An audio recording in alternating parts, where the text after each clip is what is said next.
Hello, my name is Philippe Durand, a professor in the history department at McNeese State University. And I'm Kallie Johnston. I'm a graduating student from the history department at McNeese. Welcome to Your Grandma Rocks, where we explore the lives of famous women in history. Welcome and bienvenue à nos amis francophones. Vous écoutez la radio de l'Université McNeese. On the program today, music and history as we retrace the life of a remarkable woman. She was a surrealist painter, feminist, and author in Mexico. Uh-oh, you may be thinking, I know her, that must be Frida Kahlo. But you would be wrong. Today we are talking about Leonora Carrington. And as a note for our listeners, this show was developed by my co-host, Kallie, who is one of my students. So today I am just here to ask the questions.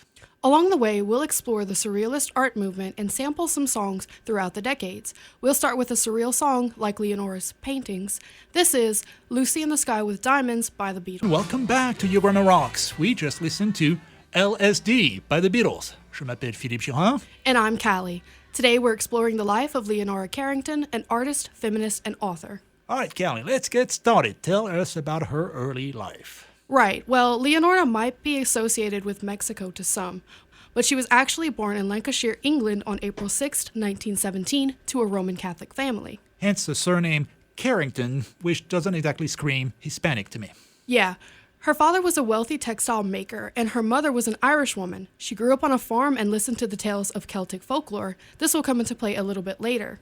Okay, so it's safe to say that she was well off financially? Yes, and her education reflected that. She received education from tutors and the Catholic schools.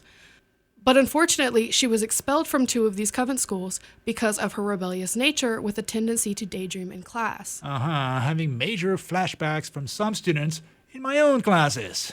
Either that or they're free spirits with a lot of imagination. In fact, her imagination was running so wild that she began to draw. So, to set her on the right track, the Carringtons sent young Leonora to Miss Penrose's Academy of Art in Italy. Mrs. Penrose Academy of Art. It almost sounds like something out of Harry Potter. But at least her parents did something right. There is nothing like studying art in Italy. Her father opposed it, but her mother loved the idea. Then, after Leonora returned to England, she was able to attend another art school in 1935 and then transferred to the famous Academy of Fine Arts in London, founded by, you're going to have to say the name for me. That's easy. Amédée aux Enfants. Yes, he was an artist that dabbled in Cubism. So a far cry from the kind of Renaissance art that she would have seen in Italy then. Yeah, definitely. That's how she was exposed to surrealism on a deeper level. Can you define that school for our listeners? You're the professor here. Well, Haiti is my specialty, not art history. But, well, basically surrealism, that's an avant-garde style that expresses the creativity of the unconscious mind. Think of something that you might dream of that makes little to no sense, like all these melting clocks by Salvador Dali. And as a side note to our listeners in Southwest Louisiana, I would highly recommend making a day trip to the Menil Collection in Houston. They have a great collection of surrealist art from the 1920s and 30s, and the museum is free. But anyway, back to Leonora Carrington. How did she get on board with this surrealist movement? She read a book called Surrealism by Herbert Reed with a cover art done by German surrealist Max Ernst. She was inspired by the surrealists who shared a similar story to her, people with creative minds and also a privileged background, people who felt that they were suffocated by society's expectations of them. How old was she? Only 19. I'd feel about right. It's a time when you want to fit somewhere. You're like a sponge. Well, she was so impressionable that in 1937, she got to meet Max Ernst, who was 47, at a party, and they immediately fell in love. Max Ernst, that would be one of the more famous painters of the surrealist movement. I did not know much about him, except that he pops up in crossword clues a lot. I did not know that he and Leonora Carrington were saying. You should. And we went to a class field trip to the Houston Museum of Fine Arts, and I showed you a sculpture that was by him, and we talked about it. Oops, I should listen to you some more. All right, Kallie Johnston, right? Tell us about the love affair between Leonora Carrington, our topic from today, and that artist that I should know a lot more about, Max Ernst. So Ernst actually left his wife, and he and Leonora settled a year later in southern France. Together, they began making sculptures of animals. They painted portraits of each other, and Ernst really encouraged her to explore surrealist ideas. Wow, last fall you did another show for me, and back then you picked Hildegard of Bingen, who was a medieval nun who composed austere church music. And today we're talking about a 19-year-old who becomes the mistress of a man old enough to be her dad. That's quite a change of pace. Anyway, what's next in her life? Then everything came crashing down. In September of 1939, World War II began, and Ernst was actually arrested by French authorities and interned because he was considered a hostile alien. Max Ernst being German, as you may have guessed by his name. Max Ernst was later freed, but when the Nazis invaded France in June of 1940, he was arrested again by the German Gestapo. What was the issue? Well, Adolf Hitler viewed German modern art as degenerate art. Only art that showcased racial purity, militarism, and obedience was allowed by Hitler. So he was a German in French eyes and a degenerate artist in German eyes. So did he manage to escape? Yes, with the help of Peggy Guggenheim, who was a famous sponsor of the arts and art collector. I've heard of the Guggenheim Museum. I assume there's a connection there. Yes, and with her help, Ernst was able to escape to America. But there's a twist. Max Ernst left behind Leonora Carrington, and then he married Peggy Guggenheim. Leonora and Ernst never resumed their former relationship. Ouch. How did she respond to this? Not well, I guess? No. Leonora, who was living with family friends in Spain, suffered a mental breakdown. She was institutionalized and administered electroconvulsive therapy to manage her episodes, and also pills to induce seizures. At least she wasn't lobotomized like JFK's sister. Shock therapy was a fairly new practice, originating only a few years earlier. Patients suffered from memory loss and confusion as a result. Leonora Carrington hated it, as anyone would. She would eventually be released from the asylum, and her parents chose to send her to a sanatorium in South Africa. Well, England, Italy, France, Spain, and now South Africa. She did come from an affluent background. Well, she wasn't done yet. On her way to South Africa, Leonora met and married Renato Leduc, the Mexican ambassador. It was only a marriage of convenience to get the immunity that a diplomat's wife gets. They later divorced in 1943. So that is where our story takes us to Mexico then? Yes, they spent a year in New York, then went to Mexico, where European artists like André Breton and Jacqueline Lombard were already mingling with Diego Rivera and Frida Kahlo. We did a show on Frida Kahlo a few years back. She also had a fascinating life. So how did Leonora Carrington fit in this crowd? She became greatly successful within the surrealist community in Mexico, receiving generally positive, encouraging words from critics and the public. So what about her personal life? Was it as successful as her professional life? Because so far we've seen her go through 2 relationships, and both of them ended poorly. Third time's a charm. She married photographer Ermic Weitz, and they had 2 sons named Pablo and Gabriel. That marriage lasted. She remained married to him until his death at 97 years old in 2007. All right, good to see that she gets to experience some personal happiness at long last. Okay, well, it's time for another musical break. What do you have in store for us? In honor of the strange world of the surrealists, let's listen to People Are Strange by The Doors. People are strange when you're a stranger. Faces look ugly when you're alone. Women seem wicked when you're unwanted. Streets are uneven when you're down. When you're strange, faces come out of the rain. When you're strange, no one remembers your name. When you're strange, when you're strange, when you're strange. People are strange when you're a stranger. Faces look ugly when you're alone. Women seem wicked when you're unwanted. Streets are uneven when you're down.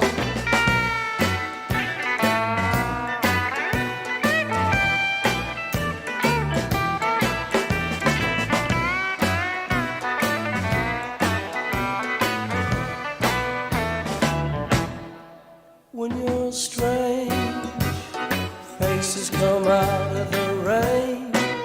When you're strange, no one remembers your name. When you're strange, when you're strange, when you're strange. Alright, yeah.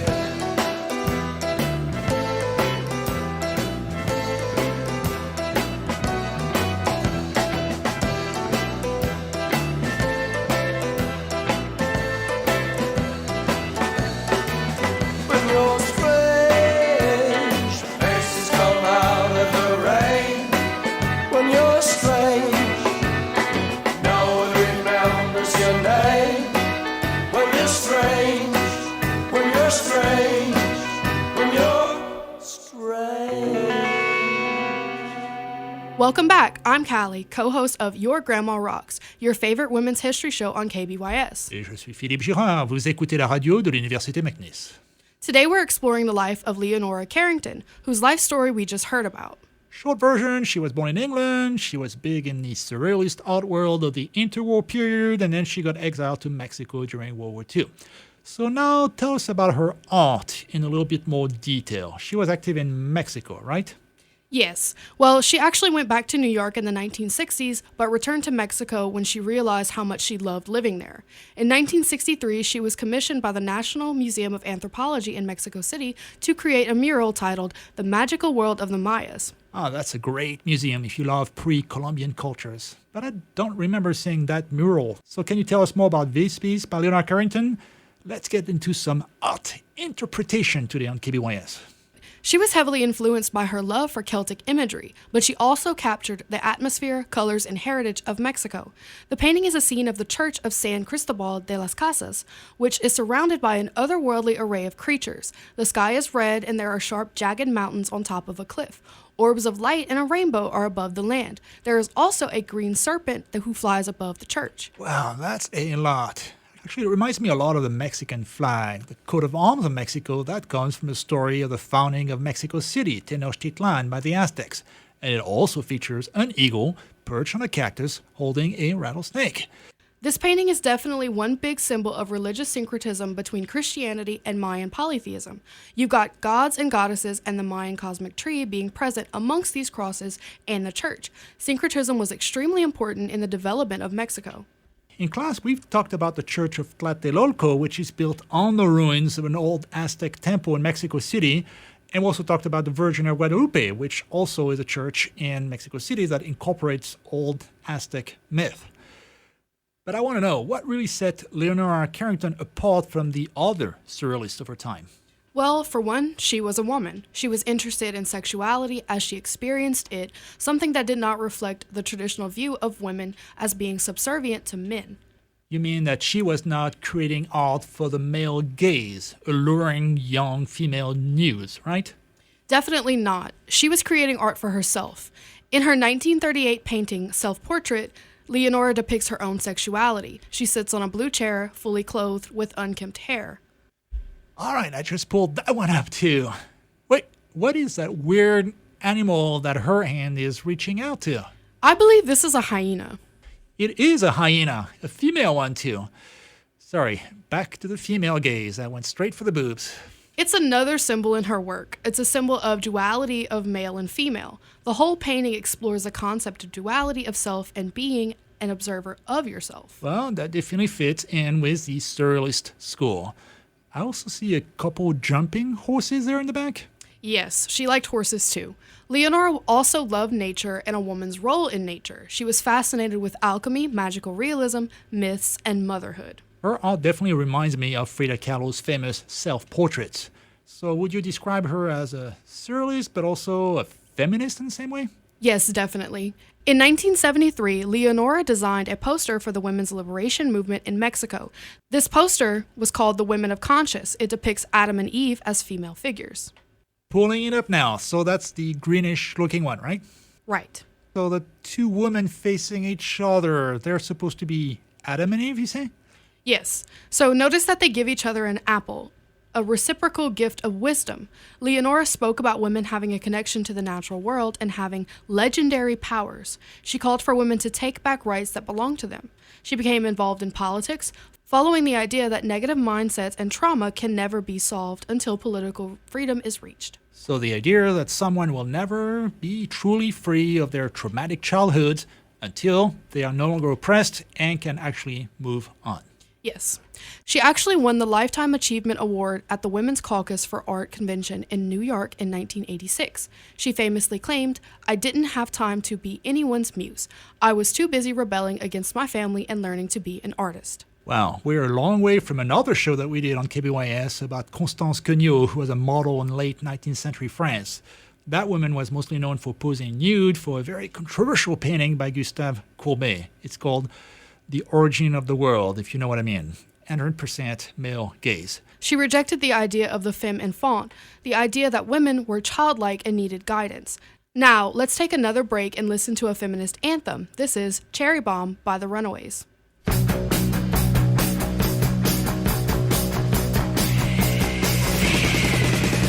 Can't stay at home, can't stay in school. Old folks say you're pulling a fool. Down the street, I'm the girl next door. I'm the fox you've been waiting for. Hello, Daddy. Hello, Mom. I'm your cherry bomb. Hello, world. I'm your wild girl. I'm your cherry bomb. Donate love and straight sounds too. Come on, baby, let me get to you. Bad nights causing teenage blues. Get down, ladies, you got nothing to lose. Hello, Daddy. Hello, Mom. I'm your cherry bomb. Hello, world. I'm your wild girl. I'm your cherry bomb.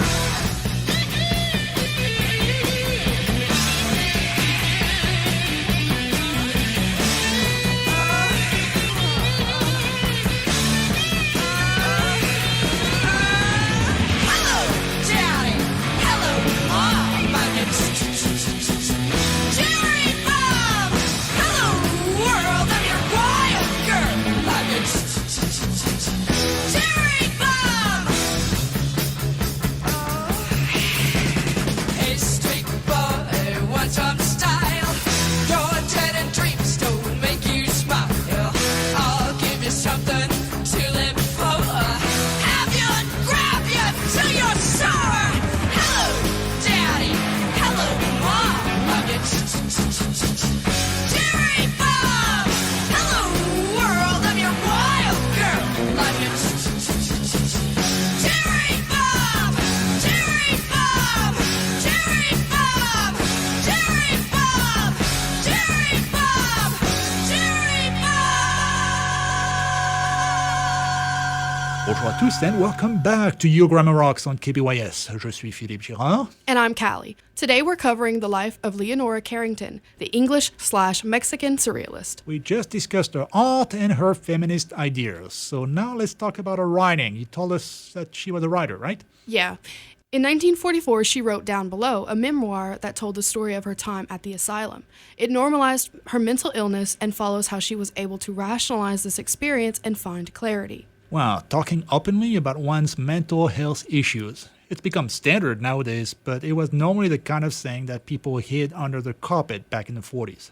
Yeah, more commonly they wrote something like the children's short stories that she wrote in a book called The Milk of Dreams. It was about a terrible boy who, despite being the most handsome boy in his town, he befriended a crocodile and the two became the most unpleasant pair. The Dorothy Project published all of her short stories from the 1930s to the 1970s. Not all of these were for children, though. They were often critiques of society. A famous story, The Debutante, it tells the story of a hyena who rips the face off of a housemaid and gives it to the debutante to wear in order for her to be someone else and not have to fulfill her societal obligations. The hyena again? That's a strange spirit animal to pick. Hyenas are usually mocked and unloved. Maybe it was a symbol of rebellion and rejection of social norms for her, perhaps? And it was definitely also a reflection of her own rebellion. She wrote another book, The Hearing Trumpet, that tells us the story of an old hard-of-hearing woman and her friends. It deals with the idea of aging and the female body. The woman, Muriel, also learns that her family plans on institutionalizing her. Like her paintings, some of Leonora's books reflected her real life. This book also criticizes the shaming of the nude female body. Especially the old female body. Our society reveres youth and beauty and so those are art. Old flappy turkey necks, not so much in art. She was certainly a rebellious feminist through and through. Let's take a look at another song that Leonora might have listened to. This is Bizarre by Flans.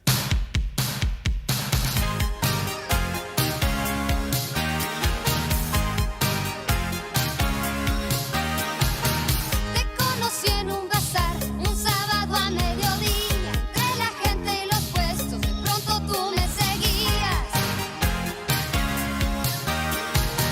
Te detuviste a mi lado a ver qué cara ponía. Yo me compraba una blusa, un pantalón de mezclilla. Tú me dijiste eso no te va muy bien. Otro color tú deberías escoger. Y al rato ¿qué vas a hacer? Vamos, te invito a comer. Me enamoré de ti en un bazar. Me enamoré de ti en un bazar. Entre cuadros y revistas, camisetas, discos y jeans. Entre cuadros y revistas, camisetas, discos y jeans.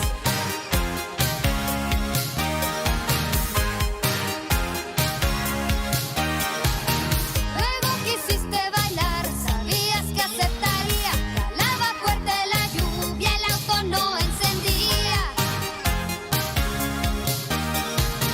Paramos en un café y ya la chispa prendía. Pensar que fue en un bazar, un sábado al mediodía.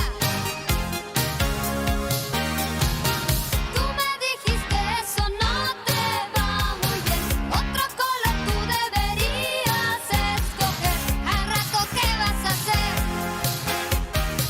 Vamos, te invito a comer. Me enamoré de ti en un bazar. Me enamoré de ti en un bazar. Entre cuadros y revistas, camisetas, discos y jeans. Entre cuadros y revistas, camisetas, discos y jeans. Me enamoré de ti en un bazar. Me enamoré de ti en un bazar. Entre cuadros y revistas, camisetas, discos y jeans. Entre cuadros y revistas, camisetas, discos y jeans. Me enamoré de ti en un bazar. Me enamoré de ti en un bazar. Entre cuadros y revistas, camisetas, discos y jeans. Entre cuadros y revistas, camisetas, discos y jeans. Me enamoré de ti. Me enamoré de ti en un bazar.